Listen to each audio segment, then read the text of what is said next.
All right.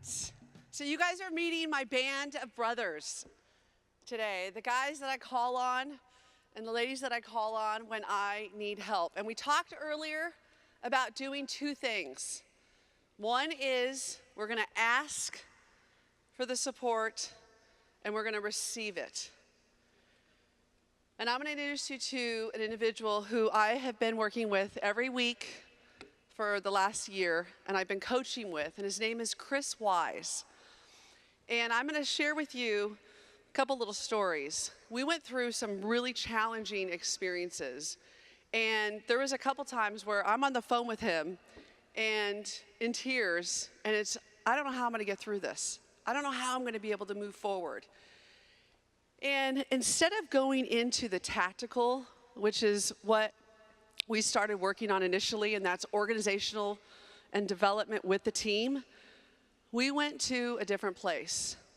And we started talking about that monkey chatter that comes up and how when you start feeling like I can't do something, and then all of a sudden the monkey chatter starts where it says, you're not good enough. You can't do this. What were you thinking? Why were you in that monkey chatter? Where Chris helped me was to get to a point of that self-love and to be at a place where I can say, you know what? I love myself. I love that little girl in me, and I'm going to take extra special care of that little girl. And so often, we're hardest on ourselves. And so I will be forever grateful to Chris Wise for giving me that opportunity to be able to truly love myself and start with that self-love. So I'm introducing you to what I feel is one of my secret weapons, somebody that I run with that I am so grateful for, and it's Chris Wise.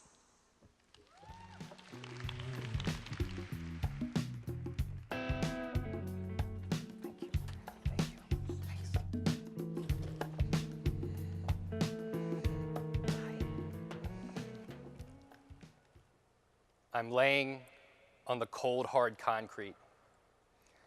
A 6'2", 250-pound white supremacist named Doc has his thick hands around my neck, choking me out, trying to kill me.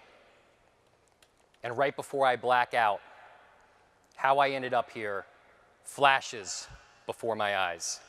Next. A year and a half before, August 7th, 2013, I'm flying in from Puerto Vallarta, Mexico, next, with my beautiful Colombian girlfriend. We had just spent the last 5 months living on the beach, having the time of our lives. I'm running 3 different virtual companies, and we have a 6-month world tour planned out. As the plane is landing and taxiing at LAX, all of a sudden, over the loudspeaker, I hear, hold on, everybody. Customs needs to come on board. I'm texting on my phone. Can't wait to go to the Melting Pot tonight. It's my favorite restaurant. The next thing I see is this big black guy walking down the aisle, and for some reason, he has his eyes locked on me. He stops next to my chair. He says, "Christopher Wise?" I look up and I say, "Yeah." He goes, "You're under arrest." Next. Now, I have no idea why this is happening. And I'm sitting in the back of the plane. And as they're walking me off the plane, everybody's looking at me like I'm a terrorist. I'm like, what is going on? Why am I being arrested? I think they might even have the wrong Christopher Wise. So I ask, are you sure you guys have the right Christopher Wise? And they say yes. The next thing I know, they're handing me off to the Secret Service. The Secret Service. That's who handles security for the president. Now I'm really like, what did I do? Tell me. And to this point, they haven't told me. Finally, they dropped 2 names. And I recognize these 2 names to be 2 people who 4 years before had helped me get a loan for my business. The loan was for $130,000, and I had used $40,000 to grow my business. Now, as I was going through the loan process, I realized they were doing a few shady things. But I didn't think I could get in trouble. I wasn't the one who was doing it. I plan to use the money for legal purposes, and I plan to pay the money back. But little did I know, me continuing to move forward with this loan process would land me 19 months in federal prison. Now, my first night in jail, I'm freaking out. I'm like, what am I going to do? How am I going to handle this? I consider calling my attorney, but I know I don't have the $50,000 to $100,000 that it's going to take to fight this case. So I consider using a public defender. Now see, my whole life has been about freedom. Everything that I have done has been to create more freedom in my life, and I had done an amazing job at that. I had created freedom from religion, and that I was brought up Christian, and I had pursued a spiritual path. I had found freedom in how I created my relationships. I didn't feel like I had to get married and get the state stamp of approval to create an amazing relationship. I had found freedom from stuff and from location, and that I was traveling the world, living out of 2 suitcases, and living in different cities for 3 to 6 months at a time.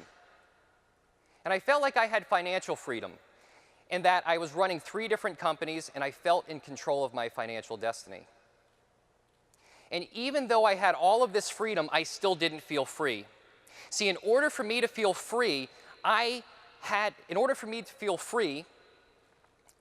to work the way that I wanted it to work.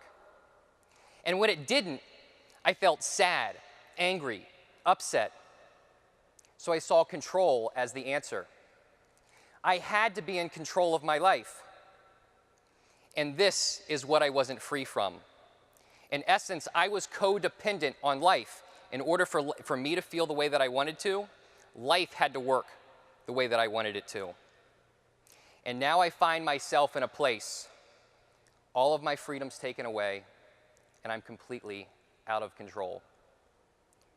I end up working with a public defender. I'm not able to get bail, and I find myself trapped in prison. Very quickly, I learn how prison works. Prison is a hyper-masculine environment with the threat of violence always present. See, in prison, it's not okay to be vulnerable. It's not okay to show your emotion. Because when you're vulnerable, it's equated with weakness. And if you're weak, then you can be taken advantage of. So people put up walls of toughness. They take on prison names. They group together by their race to feel safe and to appear more powerful. None of this made sense to me. Because the way I saw it is, I'm a human being, you're a human being, we're both going through a difficult time, so I'm going to treat you with kindness and respect. See, that's not how prison worked. And because I chose to go through prison this way, from a very kind and loving way, there were certain people that ended up hating me. I chose not to buy into the whole prison mentality, into the whole prison politics, because I didn't want to give up more freedom than I had already lost. I chose to go through prison in the most kind and loving way. And that began with being kind and loving towards myself. See, 2 years before, from my spiritual mentor, Matt Kahn, I had learned this practice, this I love you practice, where to my own self, to my own inner child, I say the words, I love you, I love you, I love you. See, so often we're taught to love other people. We know the power of love, but so infrequently do we actually take the time to love ourselves. I also realized that the more deeply that I loved myself, the more deeply that I would be able to love others. That I would just naturally show up in the world more loving through deeply loving myself. I believe that we are all one, that all hearts are connected, and that I don't take away from anybody else when I'm taking the time to love me. I love you, I love you, I love you. In fact, every time I say I love you to myself, I'm loving all of you, and I'm loving all hearts in existence. I realized that this I love you practice was the key. It was my key to freedom. Because I had a lot of time on my hands, I ended up meditating and loving myself, my inner child, for 2 to 4 hours a day. Now, one day I'm playing cards in the lunchroom with this older man named Joe. Joe's a little emotionally unstable, and I'm beating him hand after hand after hand. All of a sudden, Joe gets so angry, he slams the table and stands up and says, "Come on, let's fight."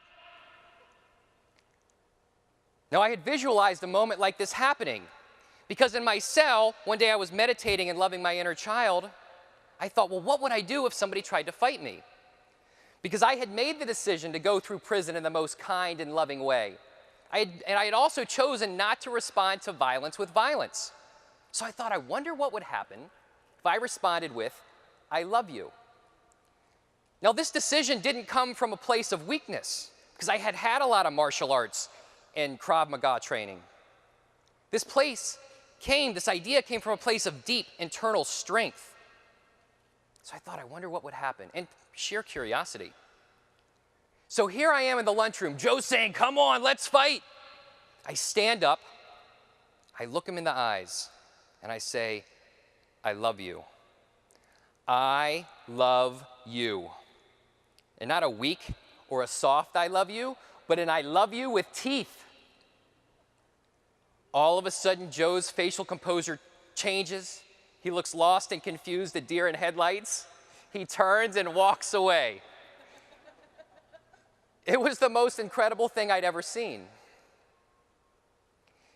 Now, a year later, I'm in my cell meditating and loving my inner child, myself. "I love you, I love you, I love you." And all of a sudden, Doc the white supremacist barges in. Boom, and he slams the door open. He storms right across to me and slaps me as hard as he can across the face. Now, I knew Doc hated me. He hated me because I was nice and kind to the other races, and I didn't buy into his white supremacist mentality.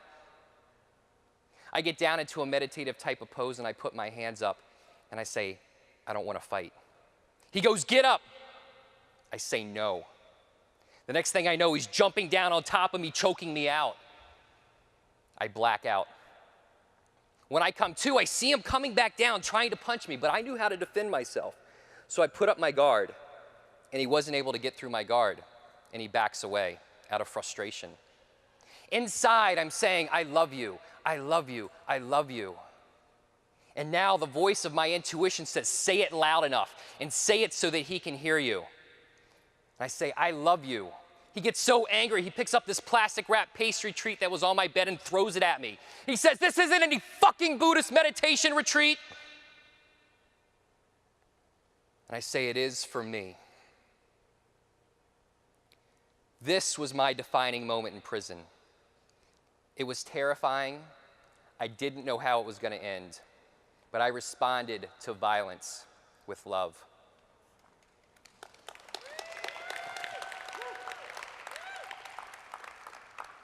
This "I love you" practice opened up a whole new world of freedom for me.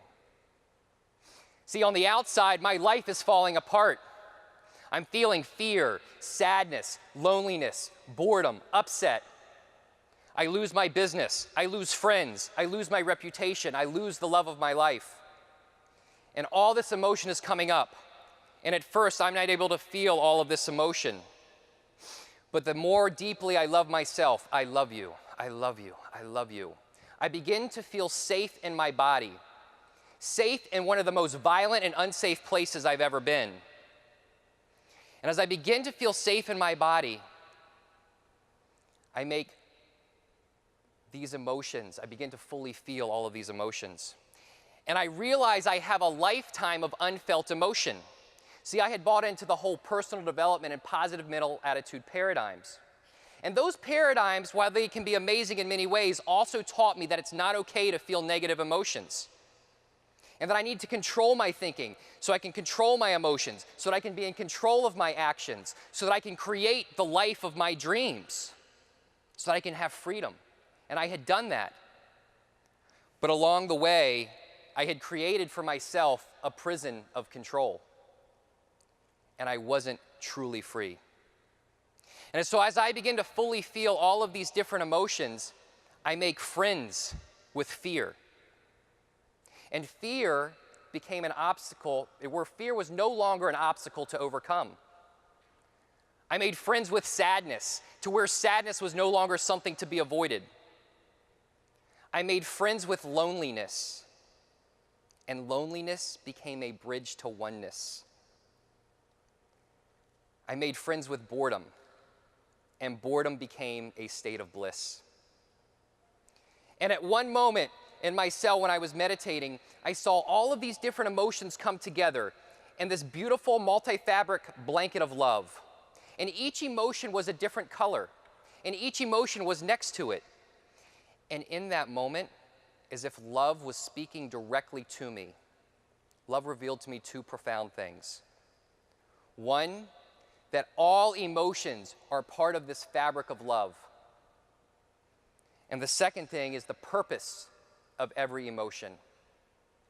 The purpose of every emotion is to be felt and acknowledged, so that I am fully free to feel all that love is. This I love you practice opened up a whole new world of freedom for me.